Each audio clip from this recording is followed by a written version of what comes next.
Mes frères et sœurs, aujourd'hui avec l'aide d'Allah Tabaraka wa Ta'ala, on commence une nouvelle série, un jour dans la vie d'un musulman. Certains pourraient se demander pourquoi ce thème. La réponse est que beaucoup de gens ne connaissent pas assez la valeur du temps. Et je tiens à vous rappeler que le temps est ce qu'on a de plus précieux dans cette vie. Mes frères et sœurs, par Allah Azza wa Jal, le temps est un trésor que beaucoup de gens négligent. Selon Ibn Abbas, le prophète a dit « Il y a deux bienfaits que beaucoup de gens n'apprécient pas à leur juste valeur, la santé et le temps libre » et c'est rapporté par l'imam al-Bukhari. Et selon Amr ibn Maymoun, le prophète a dit « Profite de 5 choses avant 5.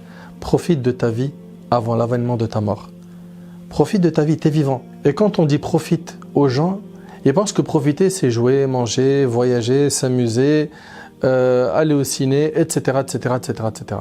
Certes, ça fait partie des amusements, des plaisirs que les humains aiment. Mais quand on dit profite, c'est surtout profite des adorations. Profite de ton temps pour mieux te rapprocher d'Allah subhanahu wa ta'ala. Profite de cette vie pour mieux préparer l'autre. Également, le prophète, après avoir dit profite de ta vie avant ta mort, il dit alayhi salatu wassalam, profite de ta santé avant ta maladie. Toi qui as la santé, c'est maintenant que tu dois optimiser ton temps. Profite de ta santé. Le jour où tu es malade, tu dis subhanallah, comme j'aurais aimé prier, comme j'aurais aimé pouvoir me prosterner, comme j'aurais aimé pouvoir lire le Coran, mais je suis incapable, je suis cloué au lit. Profite de ta santé avant ta maladie. Profite de ton temps libre avant d'être occupé. Profite de ta jeunesse avant ta vieillesse. Profite de ta richesse avant de devenir pauvre et c'est rapporté par An-Nasa'i. Subhanallah, Allah Tabaraka wa Ta'ala, il t'a donné des biens. Profite de ces biens. Profite de l'argent que tu possèdes pour te rapprocher d'Allah Tabaraka wa Ta'ala. Mon frère, ma soeur, comprends bien ce qu'a dit notre prophète alayhi salatu wassalam. Tu dois profiter de ces 5 choses et rappelle-toi qu'Allah Tabaraka wa Ta'ala va te juger sur tout ce que tu as fait dans ta vie.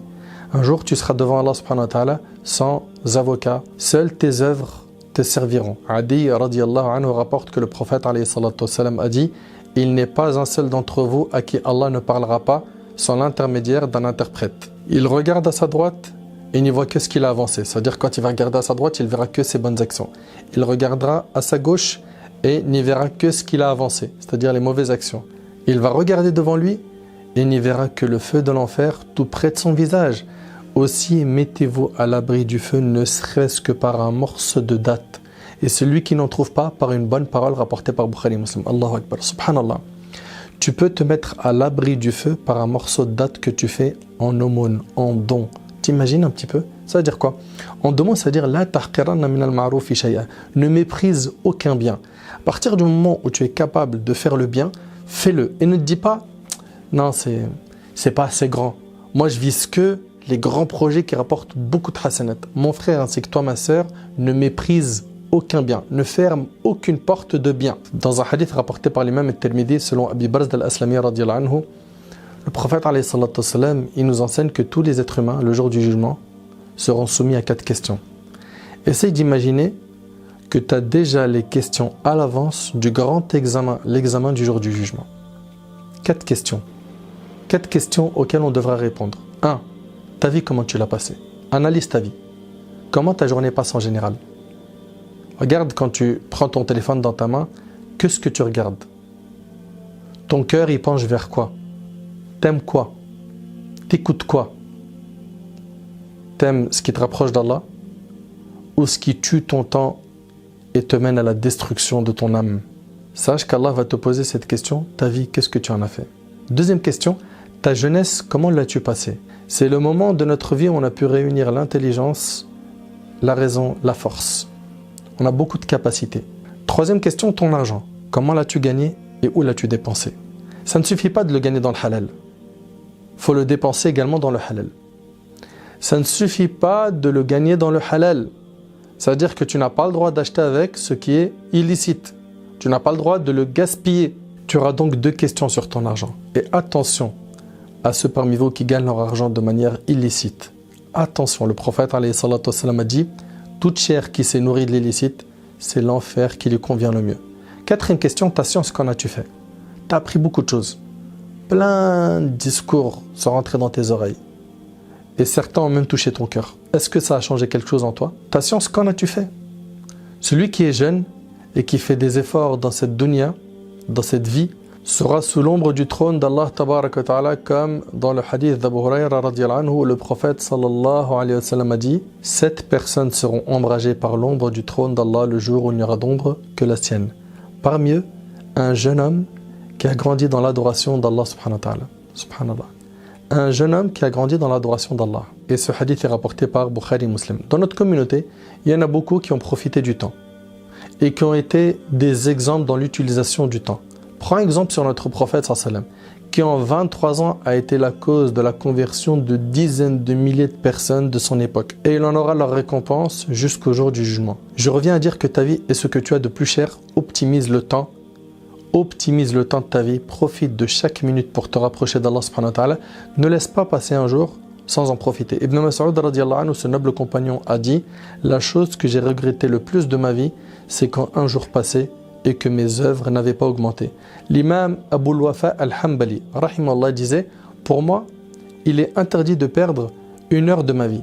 Et quand j'arrive à un stade où je suis en train de lire et écrire et que je n'y arrive plus et que je suis épuisé, je me repose tout en réfléchissant sur ce que je vais écrire par la suite. Sa réflexion ne se repose pas.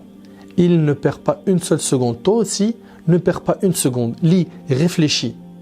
Cherche ce qui pourrait améliorer ta situation, celle de ta communauté, celle de ta famille.